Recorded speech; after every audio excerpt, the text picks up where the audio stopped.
session.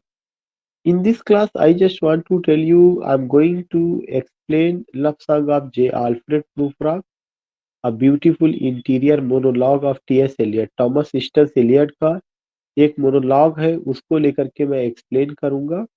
और कुछ चीजें हैं, कुछ पीडीएफ फाइल में है, वो documents I will share with you. I have taken that image from Wikipedia. उसका कुछ 2-4 पेजेस हम लोगों ने एक्सप्लेन कर लिया था, बची हुई चीजों को मैं शेयर करके कंप्लीट करूंगा। So let me share that PDF file and I think it's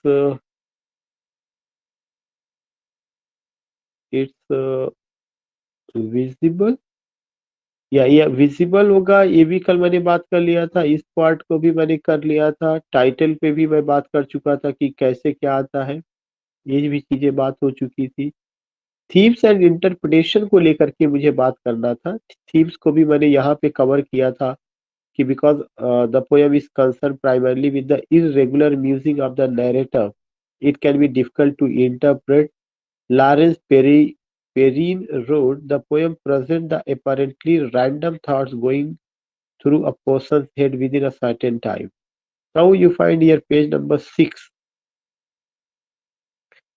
देखिए जो उसका थीम है उसमें क्या है, रैंडम थॉट, जो एक आदमी के दिमाग में, जो प्रूफराक है उनके दिमाग में जो चल रहा है, उसको लेकर के किया गया है। Here you find epigraph. मैंने आपको बताया था कि जो एपिग्राफ है ये दांते से लिया गया है। The draft version of the poem से एपिग्राफ कम फ्रॉम दांतेस परगेटोरियो। ये क्वेश्चन बहुत इंपॉर्टेंट है कि ये जो एपिग्राफ है कहाँ से लिया गया है। दांते के परगेटोरियो से, PURGATORIO। Again I would like to tell you, the epigraph of the poem has been taken from Dante's Purgatorio। और उसमें बताया गया line number 147, 148, these things you find here। और ये सब दिया गया है, जिसमें भी जिस भी भाषा में वो लिखा गया है लैटिन में, उसका क्या मतलब है यहाँ पे उस चीज को बताया गया है। क्या मतलब है कि he finally decided not to use this but eventually used the quotation. मतलब ये चीज यहाँ दिया गया है जिसपे भी है। फिर उन्होंने लिखा कि he finally decided not to use this but eventually used the quotation in the closing lines of his poem 1922 poem The Wasteland। The quotation that Eliot did choose come from Dante also Inferno। दांते के inferno से भी उन्होंने ये quotations को लिया हुआ है, तो दांते के इन्फर्नो से। एंड यू फाइंड कि बाद में ये डिसाइड हुआ कि ये the Waste Land is the masterpiece of T S Eliot. It came in 1922 divided into 5 section, 433 line. फिर उसके बाद आप ये देखते हैं कि ये पूरा उनका इन्फर्नो का, ये उनका पूरा इन्फर्नो से ये चीज लिया गया था जो वहां पे है। ऊपर की जो लाइन है ये लैटिन में है, यहाँ पे उसका एक्सप्लेनेशन है कि be mindful in due time of my pain then dived he back into that fire which refines them. यहाँ पे आप देखते हैं, if I but thought that my response were made to one perhaps returning to the world, this tongue of flame would cease to flicker. But since up from these depths no one has yet returned alive, if what I hear is true, I answer without fear of being shamed। तो इस चीज को लेके यहाँ पे बात किया क्या, बात किया गया, इसको आप और क्लियर जानेंगे जब हम ये लाइनें वहां पे एक्सप्लेन करेंगे। दूसरा चीज आपको क्या ध्यान में रखना है कि ये जो लाइन है जो उसका वहां पे यूज किया गया, ये दाते के इन्फर्नो से लिया गया है। नाउ यू फाइंड व्हाट की थीम एंड इंटरप्रिटेशन में यहाँ पर भी हम देखते हैं, because the poem is concern primarily with the irregular music of the narrator. जो पोएम है इसमें जो चीज दिखाई गई है वह क्या है, irregular music of the narrator. Narrator कौन है, प्रूफराक है। प्रूफराक के अंदर जो थॉट चल रहा है वह कैसा, इरेगुलर है। It can be difficult to interpret. Lawrence Perrine wrote the poem present the apparently random thought। इसमें जो thoughts है वो कैसा thoughts है, random thoughts है। उसका जो thoughts है आप कह सकते हैं concentrate नहीं है, this side that side, वो लगातार ऐसा चल रहा है। Going through a person's head within a certain time interval in which the transitional links are psychological rather than logical। This stylistic choice makes it difficult to determine to determine exactly what is literal and what is symbolic. जो इसमें चलता है समझ नहीं आता कि कहाँ पे कौन सी मीनिंग निकल रही, लिटरल कौन सी है और सिंबॉलिक कौन सी है. On the surface, the love song of Geoffrey Prufrock relays the thoughts of a sexually frustrated middle-aged man. ये चीज ध्यान में रखिएगा, ये सबसे इम्पोर्टेंट पॉइंट है. ये पोयम किसके बारे में? The love song of J Alfred Prufrock relays the thoughts. किसका थॉट्स है? Of a sexually frustrated middle aged man. Middle aged man, he is a man what? Middle aged man, जो ना तो बूढ़ा हुआ है ना ही जवान रह गया है, बल्कि वह मिडिल एजेड मैन है और वह सेक्सुअली फ्रस्ट्रेटेड है. Number one point. who wants to say something but is afraid to do so. वह कहना चाहता, वह बताना चाहता है किसी से, लेकिन वह कहने से डरता है. क्या बताना चाहता है? प्रूफ्राक एक कैरेक्टर है जो लगभग 35 प्लस में है, जो बॉल्ड है, गंजा है. He is in love with someone, he is sexually frustrated, he wants to say something, लेकिन वह कम कह नहीं पाता. इसका मतलब कि उसके कैरेक्टर में क्या है? हेजिटेशन है, लैक ऑफ कम्युनिकेशन है, इन्फेचुएशन है, और ये सब चीजें हमें देखने को मिलती है. तो what I want to say, when you come to know about this man Prufrock, you come to know a middle-aged man sexually frustrated who wants to say something but is afraid to do so. वह डरता है कि अगर वह कहेगा तो लोग क्या कहेगा. और क्या कहना चाहता है? he wants to propose girl, लेकिन वो कहता है कि क्या लड़कियां मेरे प्रपोजल को स्वीकार करेंगी या नहीं करेंगी. एंड अल्टीमेटली डज नॉट, और लास्ट में वह कह भी नहीं पाता जो वह कहना चाहता. He is in love with someone, he wants to propose that girl, लेकिन लास्ट में वह क्या होता है? वह उसको कह भी नहीं पाता जिससे वो कहना चाहता है. The dispute, however, lies in to whom Prufrock is speaking, whether he is actually going anywhere, what he wants to say, and to what the various image refer. सबसे इम्पोर्टेंट चीज होती है कि प्रूफ्राक क्या करता है. एक और आदमी, कोई और दूसरा नहीं है, बल्कि वह प्रूफ्राक का एक दूसरा रूप है, जिससे प्रूफ्राक कहता है चलो हमें चलना चाहिए. मतलब एक प्रूफ्राक एक ऐसा प्रूफ्राक है जो रोमांटिक भी है, रियलिस्टिक भी है. रोमांटिक प्रूफ्राक ये कहता है कि हमें चल के प्रपोज करना चाहिए, लेकिन रियलिस्टिक प्रूफ्राक में थोड़ा सा हेजिटेशन, थोड़ा क्या, लैक ऑफ कम्युनिकेशन है, हेजिटेशन है, लैक ऑफ कॉन्फिडेंस है. वह जो कहना चाहता कह नहीं पाता है, तो वही उसके लिए वह क्या करता है कि तमाम तरह के बहाने ढूंढता है और कहता आज नहीं कहूंगा, कल कहूंगा. उस तमाम तरह के बहानों में कभी वो कहता है कि जो है बहुत ज्यादा फॉग पड़ रहा है, तो कभी कहता है कि इवनिंग बीमार नजर आ रही है, कभी दूसरी इमेज लाके देखेगा, कभी कहेगा कि देखिए गंदी नाली का पानी एक कुत्ता पी रहा है, कभी इमेज दिखाने की कोशिश करेगा कि कैट जो है अपने बैक साइड को रबिंग कर रही है. मेरा कहने का मतलब ये है कि if you are in love with someone, if you want to propose, then madness will come, या image of that lady will only come in your mind. लेकिन प्रूफराक एक ऐसा करेक्टर है जो लव सॉन्ग की बात तो करता है, लेकिन उसके दिमाग में जो इमेज आती है वह कैट की आती है, that is rubbing it's back. उसके दिमाग में डॉग आता है, that is leaking the water of drain. उसके दिमाग में जो इमेज आती है कि विंड, वो आप कह सकते हैं स्नो फॉलिंग हो रहा है एंड विंडो पेल्स. इवनिंग को कहता है कि जैसे इवनिंग ऐसा लग रहा है कि कोई पेशेंट के जैसी हो. This things you find. So ये सब चीजें आपको माइंड में रखना, जो अभी मैं एक्सप्लेन कर रहा हूँ कि here what you find, what you have to remember, कि एक ऐसा कैरेक्टर जो मिडिल एजेड है, सेक्सुअली फ्रस्ट्रेटेड है, जिसके अंदर लैक ऑफ कम्युनिकेशन है, और लैक ऑफ कम्युनिकेशन के साथ साथ उसके अंदर डिले इन एक्शन भी है. वह अपनी बात को सही से नहीं रख पा रहा है. 4 6 7 पॉइंट है जो आपको ध्यान में रखना है. जैसे हैमलेट में डिले इन एक्शन था, लेकिन हैमलेट बोल्ड थे, करेजियस थे, वो भी डिसीजन मेकर नहीं थे. ऐसे इस आदमी में है. और इसका जो एक्शन है, ऐसा नहीं कि इसको राजा बनना है, किसी का गला काटना है. He has only to propose someone whom he likes.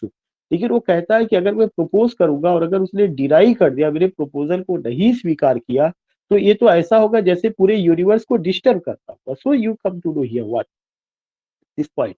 The dispute however lies to whom Prufrock is speaking. कह रहे सबसे बड़ी समस्या है कि वह किससे, टू whom, वह किससे बात करता है, ये नहीं समझ में आता है. Weather he is actually going anywhere, क्या वह रियली में कहीं जाके किसी को प्रपोज करना चाहता है. व्हाट ही वांट्स टू से, वो क्या चाहता है. And to what the various images refer, और जो वेरियस इमेजेस है वो क्या रिफर करती. कह रहे पूरा पोएम आप पढ़ डालेंगे, ये नहीं पता चल पाता कि प्रूफ्राक किसको प्रपोज करना चाहता है, वो क्या कहना चाहता है, क्या रियली में वो कहीं जाना चाहता है कि केवल बहाने बन रहा है? That is the beauty of the poem की ये चीजें रही है।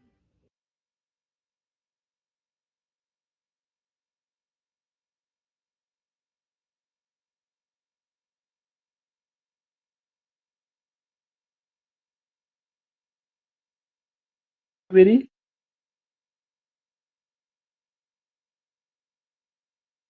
Are you getting my voice? Yes sir, आ रही है। Okay okay. तो यहाँ तक सबको समझ में आ गया? यहाँ तक कोई दिक्कत तो नहीं? ये पोर्शन इंपॉर्टेंट इसीलिए मैं बार बार बता रहा हूँ। मैं आपको एक चीज ये बताना चाहता हूँ, पोयम का जो नरेटर है कौन है? Who is the narrator?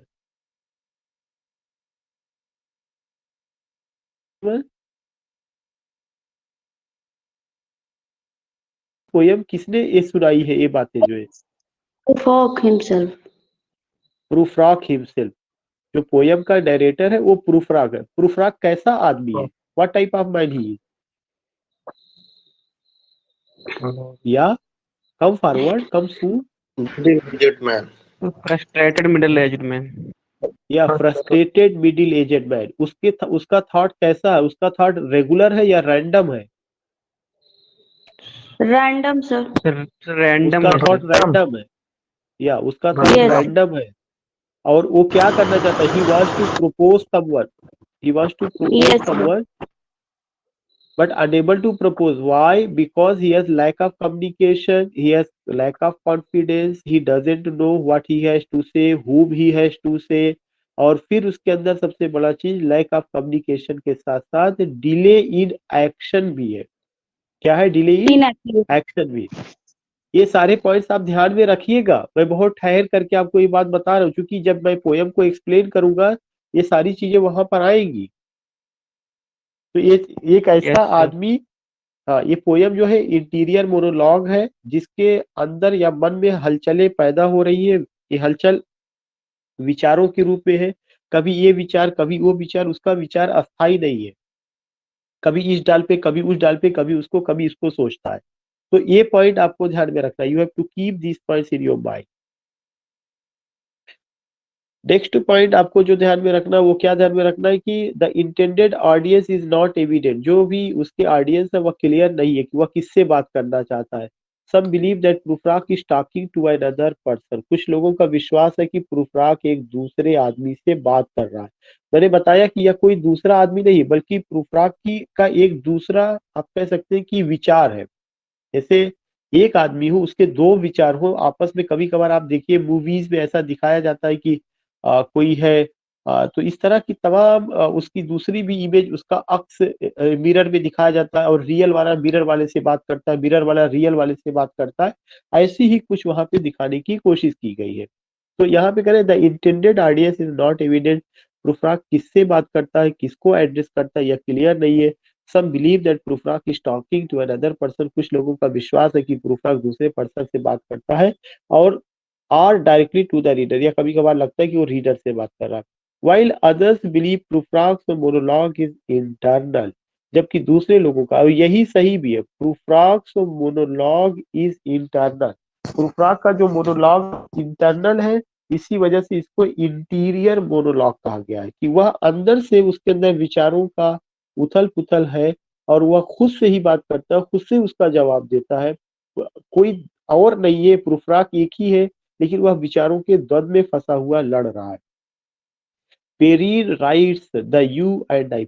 जो पहली लाइन है इस पोयम की, वो पहली लाइन है, let us go you and I when the evening is spread out against the sky. तो यहाँ पे पेरीन जो है, एक जो क्रिटिक है, वो कहते हैं या कहती है, आई डोंट नो कि वेदर शी आर मेल और फीमेल, लेकिन जो भी होगी, एक तो नाम से नहीं पता चल पा रहा है। Perrine writes the you and I, कि जो पोयम में यू का यूज किया गया और आई का, अगर यू का यूज किया गया और आई का, तो इसका मतलब दो पर्सन का जिक्र किया गया है। ये दो पर्सन अलग अलग नहीं है। लेकिन उन्होंने क्या बताया, you and I of the first line are divided parts of Prufrock's own nature. Perrine ने कहती है कि जो यू एंड आई का यूज किया गया या कोई दूसरा नहीं है बल्कि ये प्रूफ्राक के नेचर को ही दिखा रहा है कि उसका नेचर दो हिस्सों में बटा हुआ है, एक रोमांटिक और एक realistic. While Professor Emerita of English Mutlu Kongu Blansing suggests that you and I refers to the relationship between the dilemmas of the character and the author. करें you और I जो है यह रिलेशनशिप को refer करता है किसके किसके बीच के रिलेशनशिप को आथर को और कैरेक्टर के बीच का जो डायलेमा है. Similarly, critics dispute whether Prufrock is going somewhere during the course of the poem. In the first half of the poem, Prufrock uses various outdoor images. कह रहे कि ऐसा जब आप पोयम पढ़ेंगे तो ऐसा लगता है जैसे प्रूफराग क्या करता है, कहता है कि हमें शाम को कहीं चलना है और जब वो जाने की बात करता है तो ये बताता है कि रास्ते में तमाम इमेजेस देखता है तो ऐसा लगता है जैसे वह जा रहा है, जब जा रहा है तो उसको तमाम इमेज जो है दिखाई पड़ती है. वो मैंने इमेज आपको बताया कि एक इमेज के बारे में वह कहता है कि जो आपका कह सकते हैं कि इवनिंग जो है वो एक पेशेंट के समान है. फिर वो कहता है कि ठंडी का महीना है, स्नो गिर रहा है या आप कह सकते हैं मिस्ट वगैरह कुहासा वगैरह है और कुहासा जो है कांच की खिड़कियों पर नजर आ रहा है. तो शायद हो सकता है वो किसी होटल में जा रहा हो जहाँ पे वो देखता है कि ऐसा या ऐसी पिक्चर वहां पे आ रही है. तो एक चीज ये भी नजर आता है.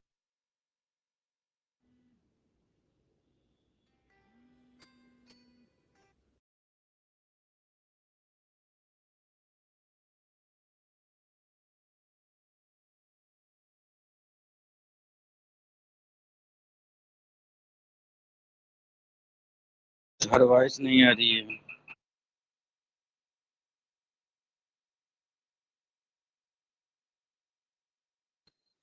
Hello sir. आवाज आ रही है आवाज. यस सर, अब आ रही है. अब आ रही है ठीक सर, है तो गैप हो गया. अच्छा. So similarly, critics dispute whether Prufrock is going somewhere during the course of the poem. In the first half of the poem, Prufrock uses various outdoor images. जो प्रूफराक है कभी वो बताएगा आसमान में ये हो रहा है तो कभी कहेगा कोई बिल्ली है जो अपने बैक को क्या कर रही है, रबिंग कर रही है.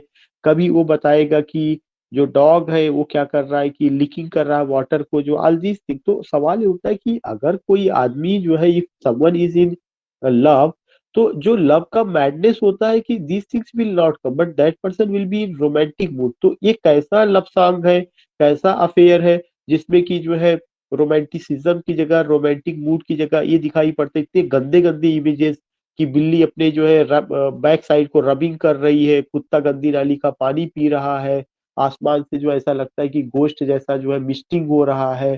तो ये चीजें कभी कभार लगता है कि तो पोएट शायद ये बताना चाहता है जो पोएट है कि प्रूफराक एक्चुअली में उसके अंदर कॉन्फिडेंस नहीं, वह अपने वर्क के प्रति डिसाइडेड ही नहीं कि what he has to do और अपने वर्क को डिले करने के लिए वह तमाम बहाने ढूंढता है कि ये हो रहा है ये हो रहा है, चीजें मेरे फेवर में नहीं है. फिर वह कहेगा आज मैं उसको प्रपोज नहीं करूंगा but I will propose her tomorrow.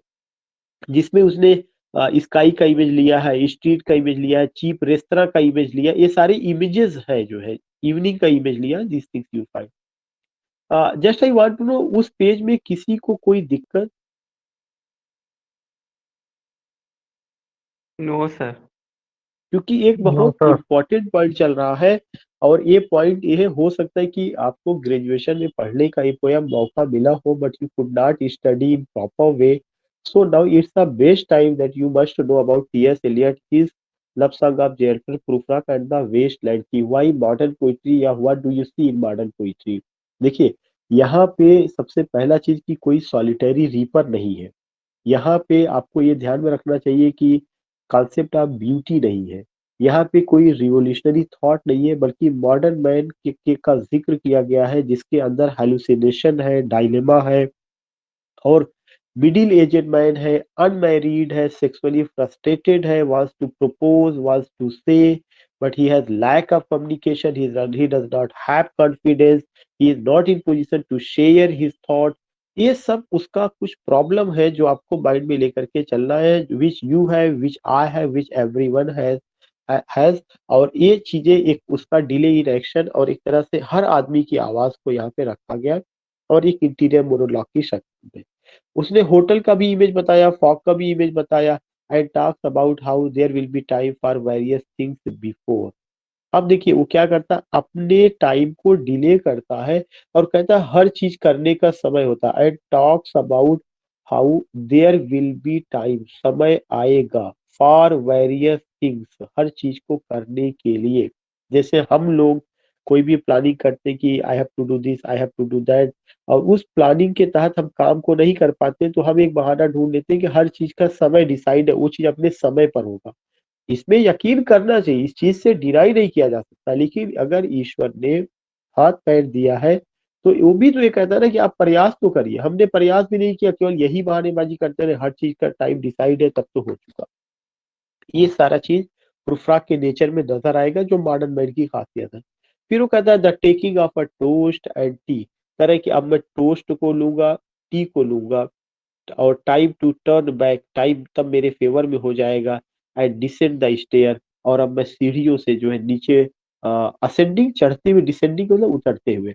तो वो ये कहता है कि आप ये बताइए कि क्या जो है टोस्ट ले लेने से, टी ले लेने से आपके अंदर जो है इतना ज्यादा ऊर्जा आ जाएगी, कॉन्फिडेंस आ जाएगा कि आप जो है अगले दिन जा करके प्रपोज कर देंगे? क्या टोस्ट और टी लेने से ताकत आती है? इसके लिए तो विल पावर होता है ना, कोई भी काम करने के लिए। ऐसा तो है नहीं कि ये कोई दिमागीन है या कोई ऐसा चीज बनाया गया है कि टोस्ट जैसा और लोग दावा करते हैं कि कई जगह ऐसा लिखा रहता है हम अंग्रेजी घोल कर पिलाते हैं, तो ऐसा लगता है कि जैसे वो दवा पिला रहे हैं। या जैसे बहुत सारा बाबा रामदेव का प्रचार आता है कि इस दवा के खाने से ऐसा होगा वैसा हो जाएगा, तो नॉट एट ऑल। ये एक थॉट है, थॉट का इलाज केवल पॉजिटिविटी से है, और थॉट का इलाज केवल साइकोलॉजिकल थेरेपी होती है, उससे होता है, उसमें कोई दवा नहीं काम कर सकती है। हाँ कुछ हद तक कर सकती है, एकदम से इग्नोर नहीं, डिनाई नहीं किया जा सकता। लेकिन साइकेट्रिस्ट का तो एक एक साइकोलॉजिकल मामला है, एब्नॉर्मेलिटी का मामला है। फिर वो कहता है कि मैं टोस्ट ले लिया हूँ, मैं टी ले लिया हूँ, टाइम मेरे फेवर में आ जाएगा और कल या मैं फिर प्रपोज करूंगा। तो ये जो है क्या, ये डिले इन एक्शन है। अभी फिर क्या कहेगा जब जाएगा टोस्ट लेने के बाद भी, फिर अभी तो कहेगा नहीं मेरे अंदर कोई ऊर्जा नहीं है। एक बहुत इंटरेस्टिंग पोयम है, अभी तो आप इस तरह से उसको पढ़ रहे हैं। This has led many to believe that Prufrock is on way to an afternoon tea. कह रहे हैं कि जब वो टोस्ट और टी की बात करते हैं, इसका मतलब प्रुफराक जो है दोपहर में गए होंगे, और वो जो है टी वगैरह दोपहर में उन्होंने लिया होगा या इवनिंग टाइम में, where he is preparing to ask this overwhelming question, जहाँ पे वे तमाम क्वेश्चन उनके दिमाग में चलता रहता है। Others, however, believe that Prufrock is not physically going anywhere, but rather is playing throughout in his mind. ये भी दो तरह के विचार है। एक क्रिटिक का ग्रुप ऐसा है जो कहते हैं कि प्रूफराक कहीं नहीं जाते हैं, ये प्रूफराक के दिमाग में आया हुआ विचार है, और वही विचार प्रूफराक को क्या करता है, हमेशा जो है उनके दिमाग में चल रहा है और उसी आधार पे वो काम करते हैं। Perhaps the most significant dispute lies over the overwhelming question. कुछ जो है overwhelming questions, overwhelming मतलब परेशान करने वाले questions प्रूफराक ने पूछे, that प्रूफराक is trying to ask, तो प्रूफराक पूछते हैं। Many believe that Prufrock is trying to tell a woman of his romantic interest. उनके जो overwhelming question है, उस overwhelming question में ये है कि he wants to propose, but whom he wants to propose he himself doesn't know. लेकिन ऐसा लगता है कि he was in love with someone या he likes someone, और समय गुजरता गया, he could not marry, या that girl did not accept his proposal, that girl denied, या हो सकता है कि ये लव जो है वन साइडेड रहा हो, वो उसको कह ना पाए हो, वक्त गुजरता गया, इन्होंने भी प्रॉमिस कर लिया होगा कि मैं मैरिज नहीं करूंगा, उसने भी नहीं किया होगा, और अब ये चाहते हैं कि प्रपोज करें। सो ये कुछ ओवरवेलमिंग क्वेश्चंस है that Prufrock is trying to ask. Many believe that Prufrock is trying to tell a woman, शायद प्रूफराक बताना चाहते हैं to tell a woman of his romantic interest. ऐसा लगता है कि प्रूफरा किसी वुमेन को बताना चाहती है कि उनका रोमांटिक इंटरेस्ट क्या है, वो कितना रोमांटिक है, उनका क्या ख्याल है, क्या नजरिया है। Pointing to the various images of women's arms and clothing and the final few lines in which Prufrock laments that the mermaids will not sing to him। वो जब जाते हैं तो एक होटल रहता है, और उस होटल में वो कहते हैं कि girls come, we will come and go talking about Michelangelo. तो वे देखते हैं कि वहां पे जो वीमेन है वे बहुत ज्यादा कॉन्फिडेंस है उनमें है, वे माइकल एंजिलो के बारे में बात कर रही, फिर उनको नर्वसनेस होता है कि I don't know about Michelangelo, अगर इसने पूछ लिया कि Prufrock do you know Michelangelo, तो मैं शर्म से कह सकते हैं कि धंस जाऊंगा, उसकी निगाहों में मैं उतर जाऊंगा। इनके अंदर इतना निगेटिविटी है, हर स्टेप पर निगेटिविटी। पहले कहेंगे टोस्ट ले ले, फिर कहेंगे चाय पी ले, तब मैं योग्य हो जाऊंगा उसको प्रपोज करने के लिए, फिर कहेंगे कि मैं तो गंजा हो चुका हूँ, फिर कहेंगे कि मेरा टांगे बहुत पतली है, फिर कहेंगे जो मैंने कपड़ा पहन रखा है उसमें जो पिन है वो सही से नहीं लगी हुई है। इतना सारा बहाना प्रूफराग बनाएंगे, you can't imagine. Then you pointing to the various images of women's arm, और फिर वो कहते हैं कि वो शायद ये भी बताना चाहते हैं कि वो कितना रोमांटिक है या वो कैसे देखते हैं, खास करके जो वीमेन वहां पे होटल में है बात कर रही है, वे अपने आर्म्स में जो ब्रेसलेट पहनी है, जो उनका कपड़ा है वो कितना चमकदार है, वो प्रूफराक उसकी एडमायर करना चाहते हैं उन औरतों से। And the final few lines in which Prufrock climates, और लास्ट में प्रूफराक को कुछ नहीं नसीब होता, ना वो कुछ प्रपोज कर पाते, ना कुछ नहीं, और एक रोमांटिक दुनिया में चले जाते हैं, ख्वाबों की दुनिया में। और उनको लगता है वो समुद्र के किनारे बैठे हैं, कुछ जलपरी है, और जलपरी क्या करती है, उनको कॉम्बिंग करती है या गाना गाएगी, लेकिन ऐसा कुछ नहीं होता है। Then you find the next point. What do you find here? Pointing to the various images of women's arms and clothing and the final few lines in which Prufra claimed that the mermaids, a mermaid's word, Jalpari, will not sing to him. Others, however, believe that Prufrak is trying to express some deeper philosophical insight or disillusionment with society, but fears rejection. एक चीज ये भी है, एक और explanation आता है कि प्रूफराक इज ट्राइंग टू एक्सप्रेस, प्रूफराक शायद जो एक्सप्रेस करना चाहते हैं सम डीपर फिलोसफिकल इंसाइट, कुछ उनके अंदर अंदर से बहुत सारे थॉट है, वो डिसइल्यूजनमेंट का है विद सोसाइटी की, सोसाइटी में कितना ज्यादा फ्रस्ट्रेशन है, एक भ्रम की स्थिति है, और उनको लगता है कि अगर वो अपनी बात रखेंगे तो समाज के लोग स्वीकार नहीं करेंगे, रिजेक्ट कर देंगे। Pointing to statement that express a disillusionment with society such as I have measured my life with coffee spoon, ये लाइन बहुत इंपॉर्टेंट है, पोयम की 51 लाइन है। उन्होंने बताया कि मुझे एक एक दिन का पता है, मैंने अपना एक एक समय कहाँ गुजारा। अगर आप ये कहते हैं कि I have measured out my life with coffee spoon, मैंने अपने जो है लाइफ को काफी स्पून से, आप कह सकते हैं जैसे अगर आप कॉफी पीजिए और स्पून से पीजिए तो आपको पता लगेगा ना कितने घूंट आपने लिया हुआ है।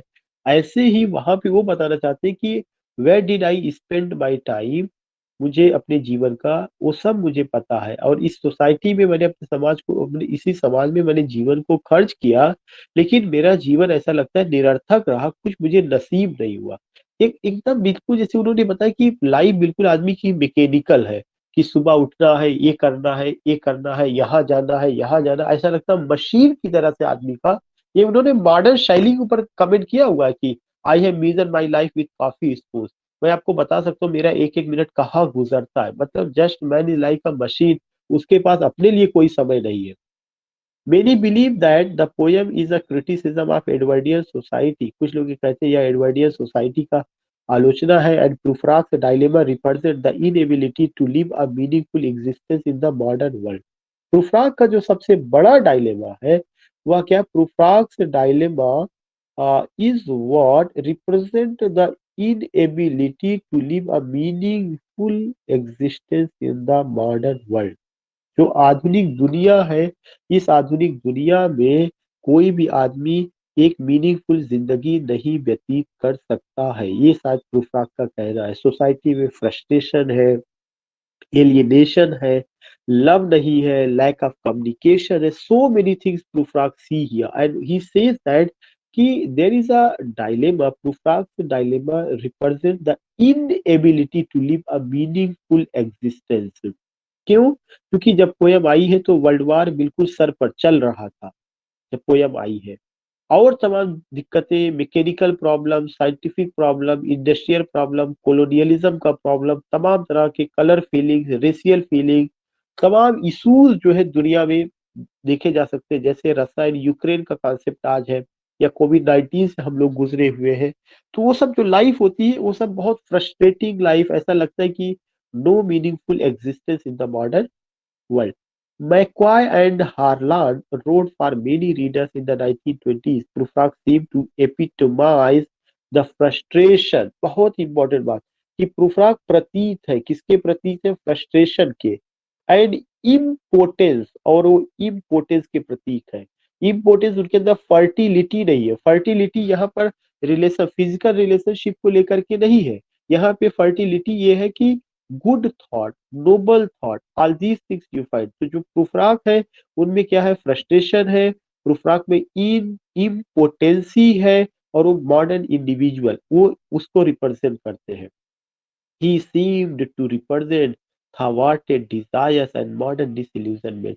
साथ ही साथ उन्होंने मॉडर्न डिसइल्यूजनमेंट को भी प्रेजेंट किया हुआ कि इस दुनिया में कितना सारा भ्रम की स्थिति है, कितना सारा हो रहा है। Just I want to know, इतना आपको समझ में आ गया?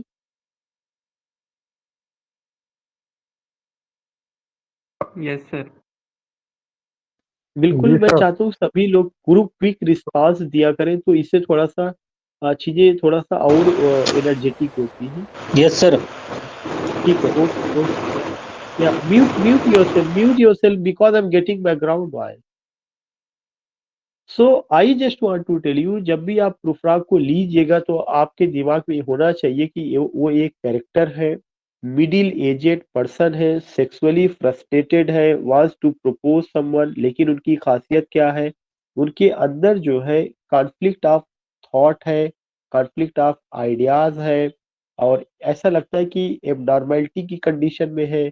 वो ऐसा लगता है कि उनके अंदर मेंटल सिकनेस है, साइकोलॉजिकल इश्यूज उनसे जुड़ा हुआ है, प्रॉब्लम्स उनके साथ जुड़े हुए हैं, उनमें एलियनेशन की भावना है, लोनलीनेस की भावना है, उनके साथ फ्रस्ट्रेशन की भावना है, और वो इम्पोर्टेंट नजर आते हैं, उसके प्रतीक है।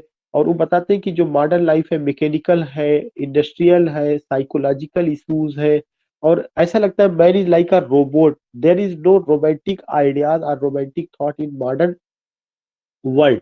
उसको लेकर के शायद उन्होंने बात किया हुआ है, और अलग अलग ढंग से लोगों के अपने अलग अलग विचार है कि क्या क्या चीजों को प्रेजेंट करते हैं। In general Eliot uses imagery which is indicative of, करें जनरल देखा जाए इलियट ने बहुत सारी इमेजरी यूज की है जो कि इंडिकेटिव है, which is indicative of Prufrock character. Eliot ने जितनी भी इमेज को दिखाया है वह प्रूफ्राक के कैरेक्टर को दिखा रहा है, कि प्रूफ्राक जो है मेंटली सिक है, और जो भी इमेज आई हुई है वह प्रूफ्राक के कंडीशन को, कि वो डिसीजन मेकर नहीं है, वो डिले इन एक्शन में या प्रोकास्टिनेशन उनका है, उनके अंदर लैक ऑफ कम्युनिकेशन है, उनके अंदर लैक ऑफ कॉन्फिडेंस है, वो फ्रस्ट्रेटेड है, इम्पोर्टेंट है, उनके अंदर कॉन्फिडेंस तो छोड़, ओवर कॉन्फिडेंस तो छोड़िए, कॉन्फिडेंस ही नहीं है, he wants to propose, he wants to say something but unable to do that, these things you find. तो ये चीज रहा है रिप्रेजेंटिंग एजिंग एंड डीके, और ये भी दिखा रहा है कि जो ऐसे कैरेक्टर है जो एजेड है और डिक्लाइन की ओर जा रहे हैं, तो उनमें हताशा ज्यादा होती है। For example, when the evening is spread out against the sky, बहुत ही इंपॉर्टेंट, कई बार पूछा जा चुका यूजीसी नेट में तमाम जगहों पर। वो ये कहते हैं कि when the evening is spread out against the sky, जब जो है शाम होने लगेगी, जब शाम ढलने लगेगी, और तब उन्होंने शाम का इमेज प्रस्तुत किया लाइक अ पेशेंट। शाम जो है एक मरीज के समान है, जैसे मरीज को ऑपरेशन से पहले ईथर दिया जाता है, इंजेक्ट किया जाता है, मरीज टेबल पर लेटा होता है, and before operating he is injected या he is given ether to be fainted. Same condition उन्होंने बताया कि उन्होंने एक इमेज लिया, तो ये जो बीमारी है, ये बीमारी इस इवनिंग में नहीं है, ना इवनिंग पेशेंट हो सकता है, क्योंकि इवनिंग abstract है। पेशेंट जो होगा वो कंक्रीट होगा, जो सजीव होगा। तो एक्चुअली में हु इज सिक या who is a patient, Prufrock is a patient.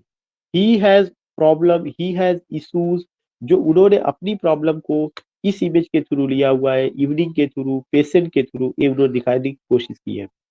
दस्सा डस्ट रेस्तरा, उन्होंने कहा कि पूरा रेस्तरा धूल से भरा हुआ है। एक्चुअली में रेस्तरा में उतना धूल नहीं है जितना कि जो है प्रूफराक के दिमाग में धूल भरी हुई है, निगेटिव ख्याल है। तो सा डस्ट रेस्तरा निगेटिविटी को दर्शा रहा है, वह एक इमेज है जो आपको ध्यान में रखना। और ऐसी पोयम आप रोमांटिक एज में नहीं पाएंगे। रोमांटिक एज में खुला आसमान, romanticism, beauty, love affair, nature, वहां पे हीलिंग टच है, वहां पे काम है, बाम है, ट्रैंक्विलिटी है। यहाँ पे बिल्कुल उल्टा है।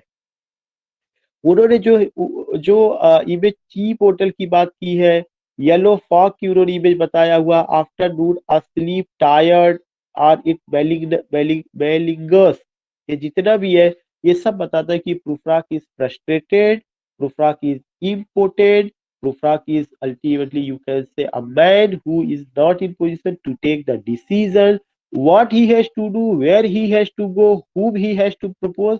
He even is still not decided what he has to do.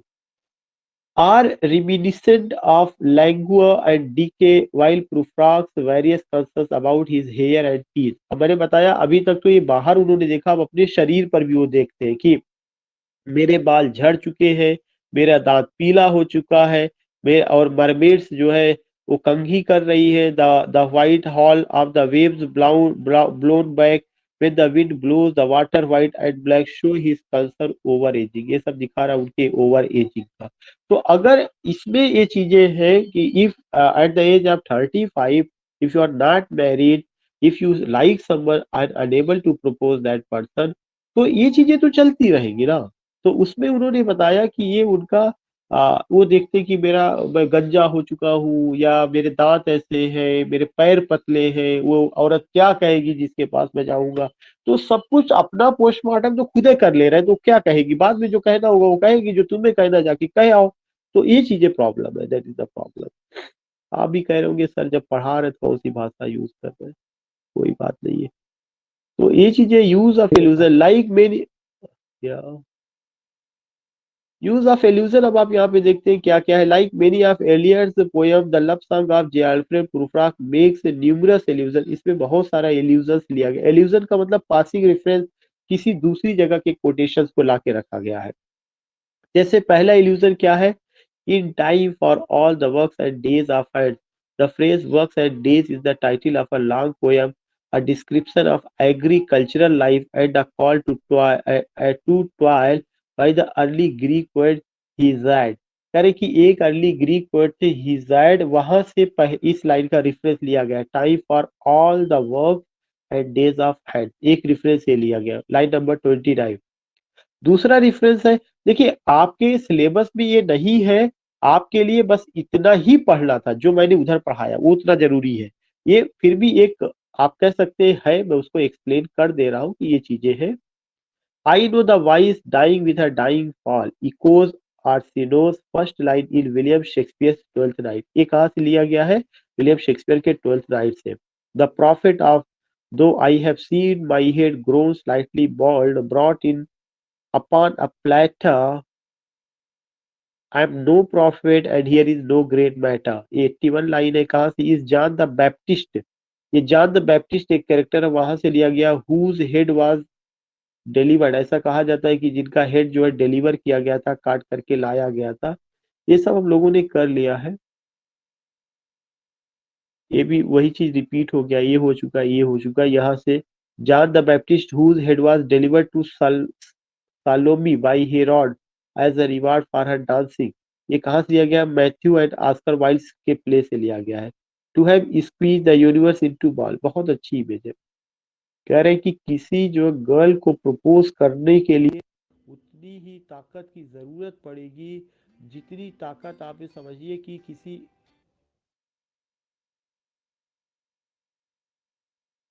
Squeeze का मतलब होता है निचोड़ना। तो उनको कहते हैं बहुत ताकत लगाने की जरूरत है कि किसी को प्रपोज करने के, but I don't know what he thinks, what he want to say. And indeed there will be time, फिर वो कहते हैं कि जो है बाद में डिले करते करते समय आएगा, हम उसको भी कहेंगे। अभी 35 तक इनका समय नहीं आया था। Echo the closing lines of Marvell's to his coy mistress, और ये जो है कहाँ से लिया गया, एंड्रयू मार्वेल का पोएम है, टू हिज क्वाय मिस्ट्रेस से लिया गया है। Other phrases such as there will be time and there is time are reminiscent of the opening line of the poem. All this things you find कि ये सब कहाँ कहाँ से लिया गया वही बताया गया। I am Lazarus come from the dead, ये भी एक है, वो भी लिया गया। तो मुझे लगता है you can just read it, फिर भी मैं एक बार पढ़ दे रहा हूँ कि मे बी इधर the bigger Lazarus of Luke 16 returning for the rich man who was not permitted to return from the dead to warn the brothers of a rich man about hell। इतना ज्यादा Elliot references देते हैं कि उनका poem इसीलिए कठिन हो जाता है। तो एक लेजारस का भी कॉन्सेप्ट उन्होंने लिया, full of high sentence Geoffrey Chaucer's के description of the clerk of Oxford, Oxford clerk का जो कैंटरबरी टेल्स में है, फुल ऑफ हाई सेंटेंस, ये वहां से लिया गया है। There will be time to murder and create, ये कहाँ से लिया गया? बिब्लिकल एल्यूजन है, ये बिब्लिकल एल्यूजन वहां से। In the final section of the poem Prufrock reject the idea that he is Prince Hamlet, Prince Hamlet का जिक्र किया गया है, हैमलेट के शेक्सपियर के हैमलेट से लिया गया है। पोलोनियस का जिक्र किया गया, फूल का जिक्र किया गया, ये सब चीजें कहाँ पे ली गई है? शेक्सपियर के प्ले से लिया गया है।